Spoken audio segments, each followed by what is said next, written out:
I'm sure that the students will have questions, I hope.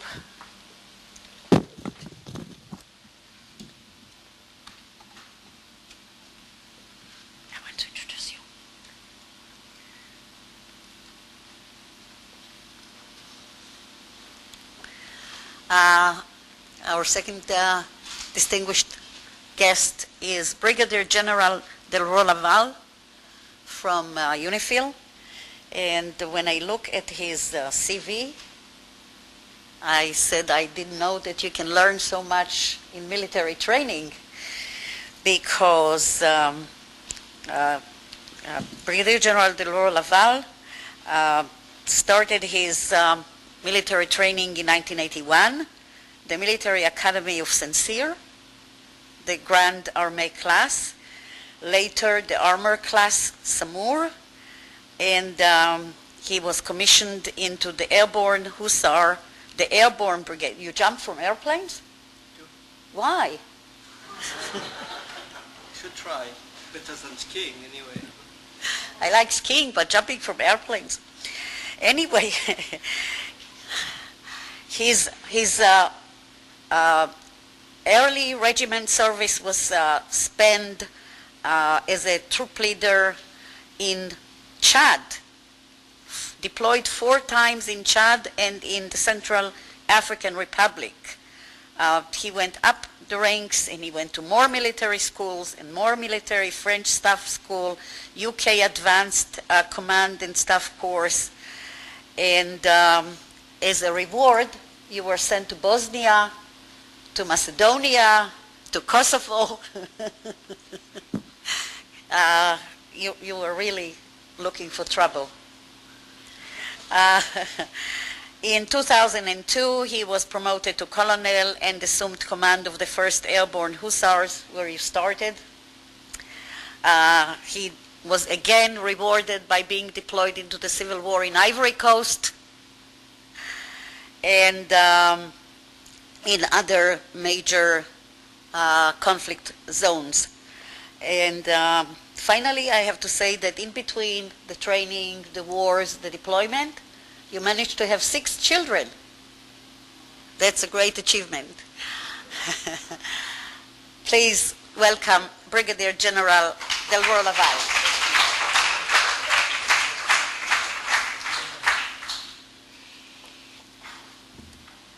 Okay, thank you very much.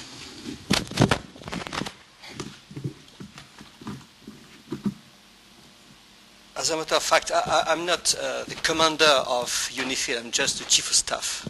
We just promoted you. We'll see.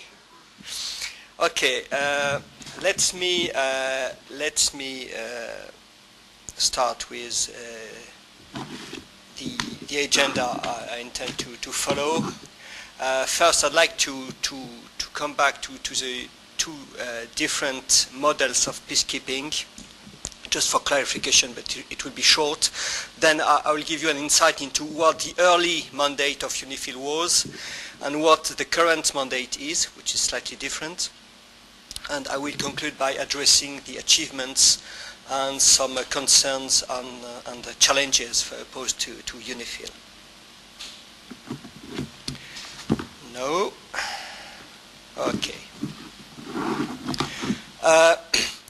So, as a matter of fact, you heard a lot about peacekeeping in general, but let me outline the two distinct types of peacekeeping. There is first the traditional peacekeeping model, which is primarily a military model of peacekeeping, where military observers monitor truces and ceasefire lines, and peacekeepers patrol buffer strips after interstate conflict in order to stabilize the situation on the ground and to create a political space and the conditions in which negotiation of a lasting settlement can proceed.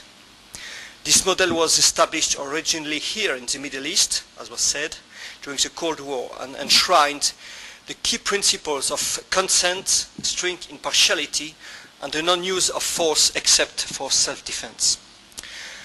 And beside that, you have the multi-dimensional model where military and civilian experts seek to resolve primarily intra-state conflict through processes involving facilitating political dialogue and reconciliation, protecting civilians from marauding armed groups, assisting in disarmament, demobilization, integration of armed combatants, supporting elections, protecting and promoting human rights, etc. Now, when I look at the task that other missions, other peacekeeping missions are trying to accomplish currently in places like Mali, South Sudan, Darfur, Congo, and Haiti, I think we were very fortunate in UNIFIL because the task that the mission carries out in southern Lebanon, as mandated under Resolution 425 in 78 and 1701 in 2006, are predominantly military focused of the older traditional peacekeeping model. UNIFIL is in fact the largest of this type of peacekeeping model. However, it doesn't mean that our life is easy in UNIFIL. Let me now touch on the early mandate of UNIFIL.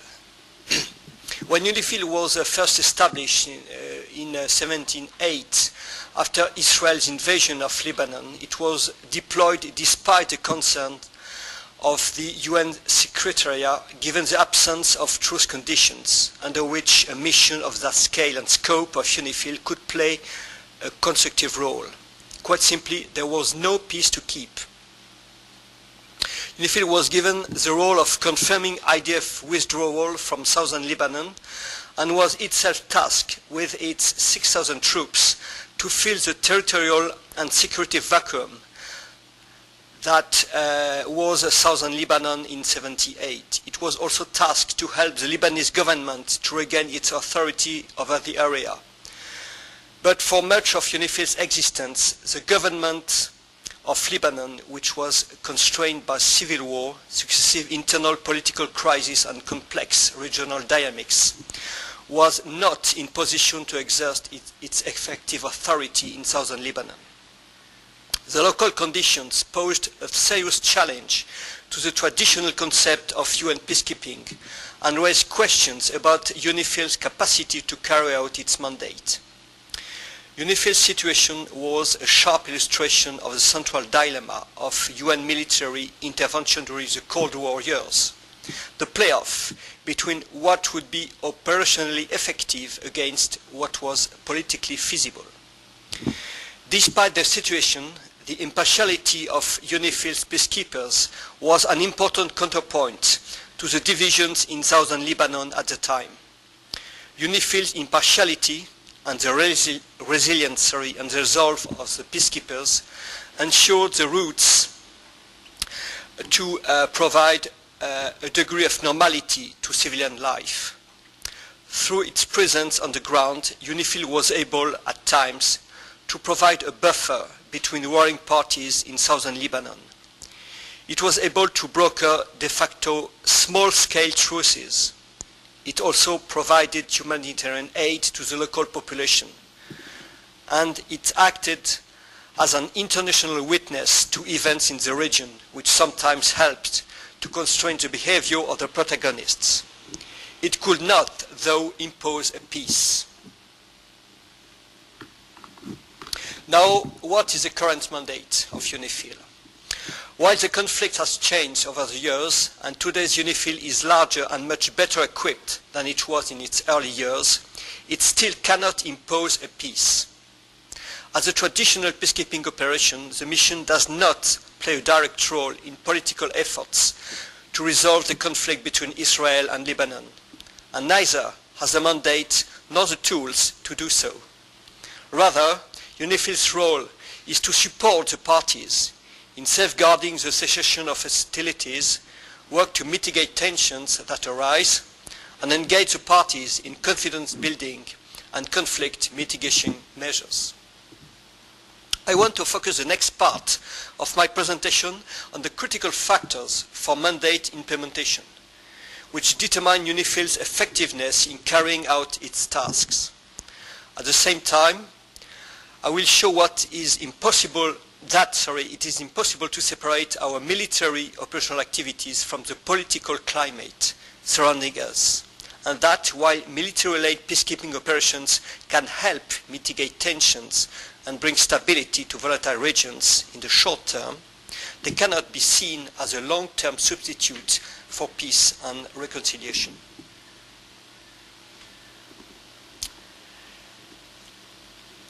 The first critical factor is the commitment of the parties to UNIFIL's mandate. Under Resolution 425 in 1978 and 1701 in 2006, UNIFIL is predominantly a consent-based peacekeeping operation with a mandate to confirm, to monitor, to coordinate, to assist and to support. For example, according to Resolution 425 in 1978, UNIFIL was mandated only to confirm the withdrawal of the IDF, Israeli Defense Forces, from southern Lebanon. And it wasn't actually mandated to cause the IDF withdrawal to happen. According to Resolution 1701, UNIFIL is mandated to monitor the cessation of hostilities, requiring both Lebanon and Israel to actually implement it. By the same token, UNIFIL supports the Lebanese armed forces in its deployment throughout southern Lebanon, assists these forces in taking steps towards the establishment of an area free of unauthorized armed personnel and weapons between the Litani River in the north and the Blue Line in the south. And UNIFIL coordinates its deployment activities with the government of Lebanon and Israel. In other words, much of UNIFIL's peacekeeping mandate places it in a supporting role, and the onus is on the parties to ensure that the situation exists for UNIFIL to play that role. I would add that under paragraph 12 of our current resolution, UNIFIL is authorized inter alia to ensure that the area of operation is not utilized for hostile activities of any kind. UNIFIL is mandated to carry out independent operations and will always and with all means available within its mandate and to the full extent provided for in its rules of engagement. In other words, we cannot enter private property in southern Lebanon unless there is a credible evidence of a violation of Resolution 1701, including an imminent threat of hostile activity emanating from that specific location.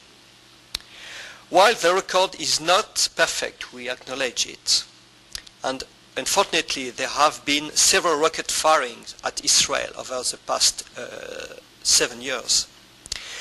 These last 7 years have nonetheless been the quietest period along the Israeli-Lebanese border, the Blue Line, for the past 4 decades, which on the Lebanese side at least has led to significant reconstruction and business investment.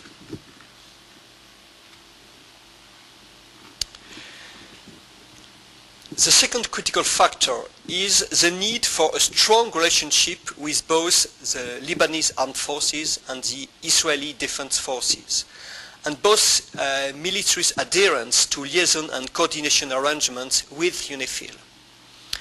Our relationship with Lebanese armed forces is particularly important given the scale of coordinating activities that we carry out with them on a daily basis. Fortunately, both parties agreed in December 2006 on a set of liaison and coordination arrangements, which is a vital instrument in sorting out problems and misunderstanding and mitigating tensions along the Blue Line. We have a strong military liaison unit that works on both sides of the Blue Line. We have a hotline to both military commands, and we have regular tripartite meetings where both sides meet in the same room under our auspices to discuss and debate military and security aspects of Resolution 1701 and to find localized tactical arrangements to deconflict situations, to mitigate tensions and to build confidence. The third critical factor is the acceptance and support of the local Lebanese population, of course. Here UNIFIL treads a delicate balance. UNIFIL is not a foreign occupation force. It's a peacekeeping force operating with the agreement of Lebanese authorities. The mission's area of operation is one of the smallest in current peacekeeping, because our area of operation is only 1,000 square kilometers. It is therefore inevitable that a large foreign military force composed of 37 nations with very different and varied cultures, carrying out some 400 activities every day and night, will run into problems in the local communities. The terrain is difficult to navigate, villages have narrow streets, and they also have a large number of vehicles. Road signs are often written only in Arabic, and our hosts, the local people, usually only speak Arabic. UNIFIL has a large amount of armored vehicles. Our personnel are uniformed and armed with both weapons and latest technological gadgets. They mainly rotate every 6 months, which does not give them a lot of time to become familiar with their environment. And they rarely speak Arabic, and some of them, mainly low-ranking troops on the ground, don't speak good English. Therefore, misunderstandings happen. It's human nature. Fortunately, UNIFIL has a strong civil military program, staffed by both military and civilians. And we organized multiple non-kinetic activities, including medical, veterinary, education, technology, and basic infrastructure programs, with the aim of gaining and maintaining the informed support of the local population. That being said, not all of UNIFIL problems with the local population can be put down to problems of language and cultural problems. Occasionally, UNIFIL patrols encounter also individuals who block roads and display aggressive and hostile behavior towards peacekeepers. In such cases, UNIFIL works with the LAF, the Lebanese Armed Forces, to deconflict these incidents and call upon the LAF to take action against the perpetrators. Linked to this, UNIFIL and LAF credibility and LAF capacity are also essential. Credibility is a function of a mission's capability, effectiveness, and ability to manage and meet expectations. A peacekeeping operations deployment generates high expectations among the locals regarding our ability to meet their most pressing needs. A perceived failure to meet these expectations, no matter how unrealistic, may cause that peacekeeping operation to become a focus for popular dissatisfaction or even active opposition. UNIFIL is constantly judged by the local communities in which we live. In this respect, our credibility is essential. Credibility is also critical for the LAF. Remember that the LAF was absent from the far south of Lebanon for nearly 40 years.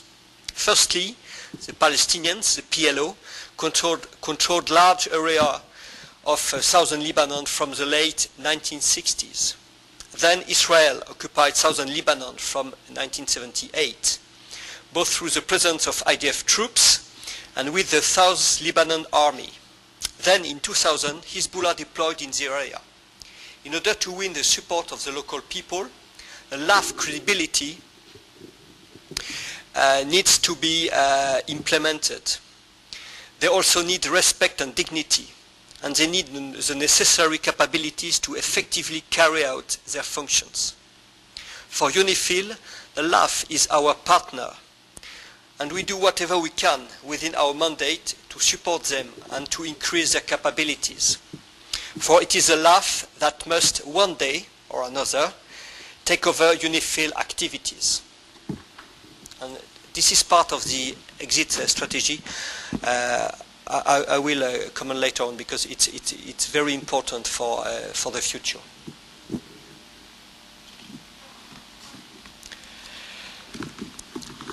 The fifth critical factor is the commitment and support of UNIFIL troops contributing countries, TCCs, and of the Security Council. Peacekeeping cannot exist without the support of nations willing to send their soldiers to faraway places to police other people's conflicts. UNIFIL has been fortunate that it has always received a strong commitment for its troop contributing countries, even in the face of tragedy. In its 35-year-old history, almost 300 peacekeepers have paid the ultimate price, many of them in hostile conditions. But despite these losses, countries like Ghana, France, Ireland, India and Spain continue to commit their troops to the service of someone else's peace. There is virtue in this resilience, which I'm convinced have saved many local civilian lives over the years, on both sides. At the same time, UNIFIL is fortunate to have the unanimous support of the Security Council. Back in 1978, when UNIFIL was established, Cold War rivalries prevented the USSR from supporting Resolution 425 in 1978. Those same rivalries punctuated Security Council debates on UNIFIL throughout the 1980s. However, following the war of 2006, all 15 member states voted in favor of Resolution 1701. This has been the case with every annual extension, and all Security Council members continue to fully support UNIFIL's mandate. In 2013, at a time when Security Council agreement on Middle East issues is exceedingly difficult to achieve, this unanimity is important and no small achievement. Now, as you know, UNIFIL doesn't do politics. So I have no idea of who any of these people are. Don't try to get any ideas likewise about who is next to whom, who is looking at whom, etc. The final critical factor I want to mention today is the political environment in which UNIFIL operates, and this is of great importance. Lebanon is often described as a microcosm of the Middle East as a whole, a small country with 18 officially recognized sects, which reflects the rich culture, the beauty, the diversity, but also the tensions and the turbulence of a wider region. Lebanon is a place where international and regional actors play out their grand political strategies at the local level. For its part, UNIFIL has been used a number of times in its history as a mailbox through which the local level choose to send messages back to the international community. Whether we are talking sectarian tensions, talking war, revolution, a peace initiative or a failure to advance a peace process, what happens elsewhere in the Middle East matters in southern Lebanon and affects UNIFIL. As I said earlier, UNIFIL, as a traditional peacekeeping model, does not have the mandate or the tools to solve the conflict between Israel and Lebanon. However, that's not to say that Resolution 1701 does not contain per se the tools to solve the conflict between Israel and Lebanon. Indeed, the resolution's ultimate aim is to achieve a permanent ceasefire and a long-term solution to the conflict. The resolution is a comprehensive process and a response to the 2006 war, which sets out UNIFIL's responsibilities under a military security pillar and also sets out a path forward under a political pillar.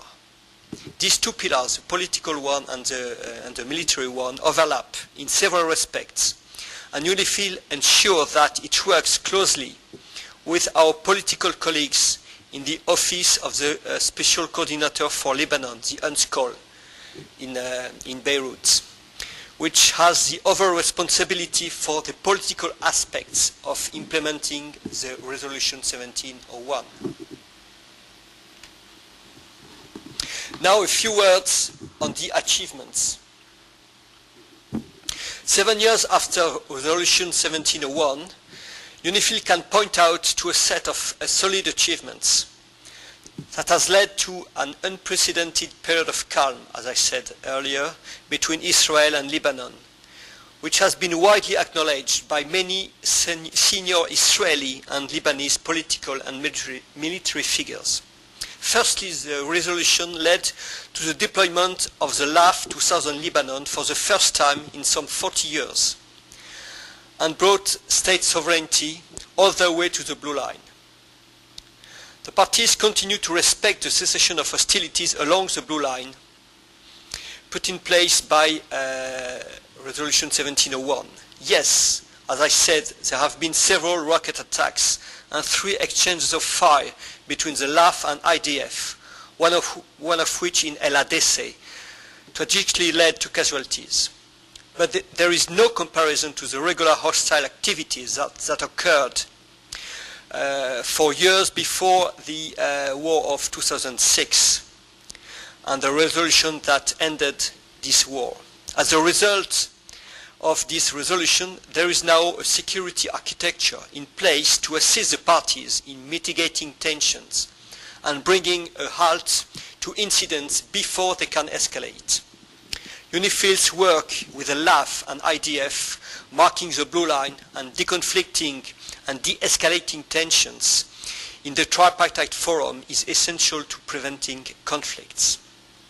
At the same time, UNIFIL's presence and its CIMIC, civil military cooperation activities have helped to enable local communities to build livelihoods and wealth never seen before in southern Lebanon.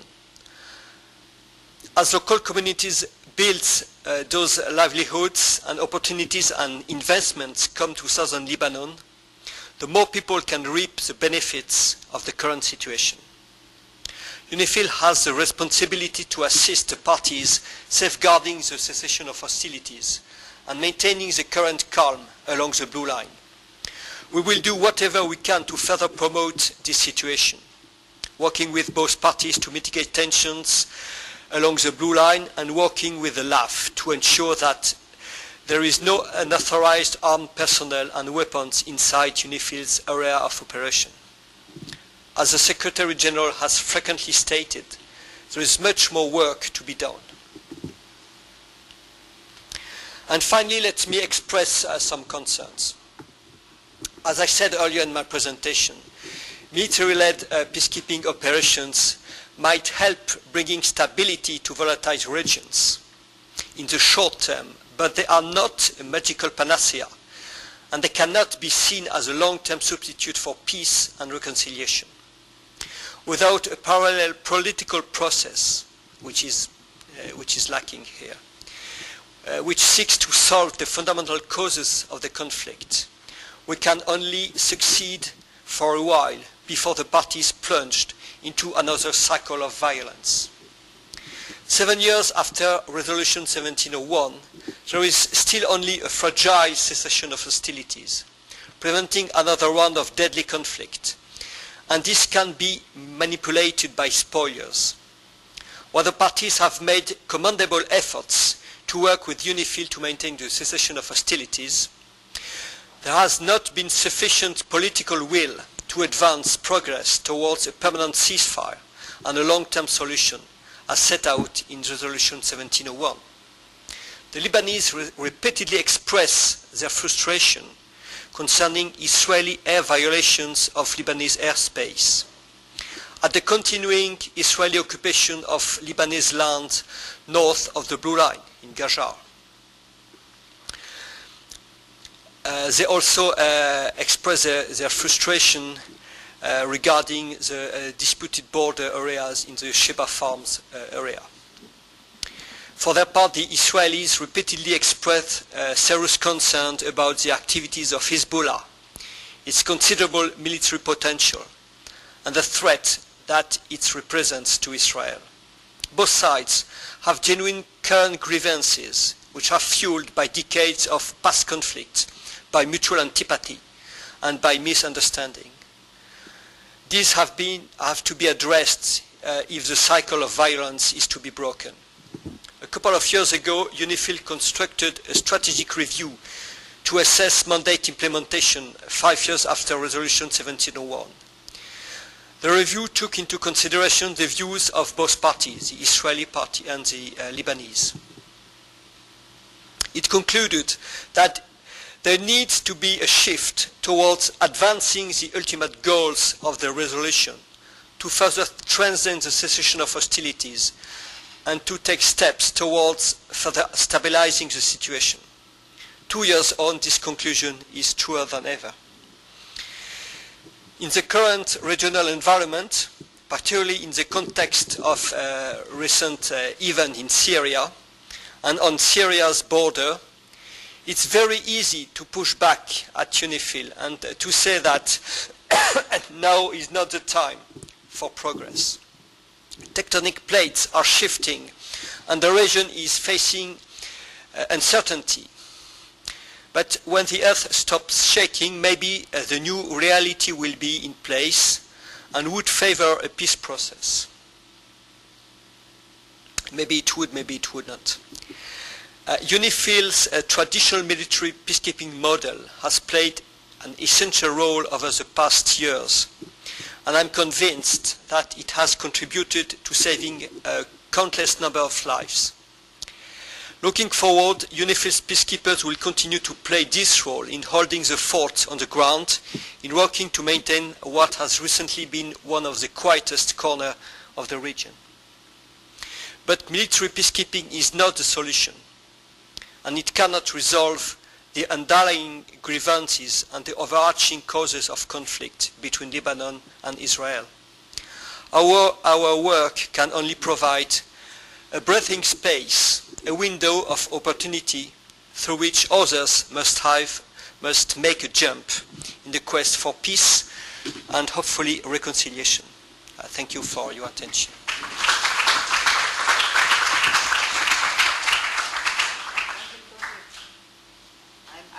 I'm using my capacity to ask you just one question. You said that UNIFIL has 8 ships. Yes, we have. Those ships are not in southern Lebanon. They are patrolling within the territorial waters of Lebanon, inside the territorial waters and outside as well. And this is in the mandate in the 1701? It is. As a matter of fact. Who made these ships? I mean, what countries these ships belong to? The flagship is Brazilian. Brazil? Yes. So the Maritime Task Force is under the authority of a Brazilian Rear Admiral. The other ships are from Germany, 2 ships, from Bangladesh, 2 ships, from Indonesia, from Greece, and from Turkey. They are warships? They are all warships. 4 are big size ships, frigate type, and 4 are just patrol boats. As a matter of fact, this Maritime Task Force was established in October 2006, and it was composed of roughly 20 ships at that time. And that was this Maritime Task Force that caused the Israeli Navy to withdraw south of the Lebanese territorial waters. The current task of this Maritime Task Force is twofold. First is to support the Lebanese Navy in controlling, in preventing arms smuggling. Second, it is to train the Lebanese Navy, as we on the ground also train the Lebanese armed forces. Because as I said, and this is part of the exit strategy, hopefully, in 50 years' time, the UNIFIL will just be a memory. I don't know. 50 or 15? Let's say 50. 15. But hopefully 15, because that will be a good hint of progress. But we won't be able to exit. We won't be able to withdraw at least a significant part of our forces without having the LAF able to carry out some of the tasks we are currently carrying out in southern Lebanon. And that entails equipping the LAF, and that entails also training them. But I don't want to... Naval forces also rotate every 6 months? Yes, they rotate. The Greek rotate and the Turks rotate every month, which is a bit too fast. The Brazilian rotate every year, and others rotate. It depends, every 4 months, 6 months, and 1 year. Okay. Thank you very much.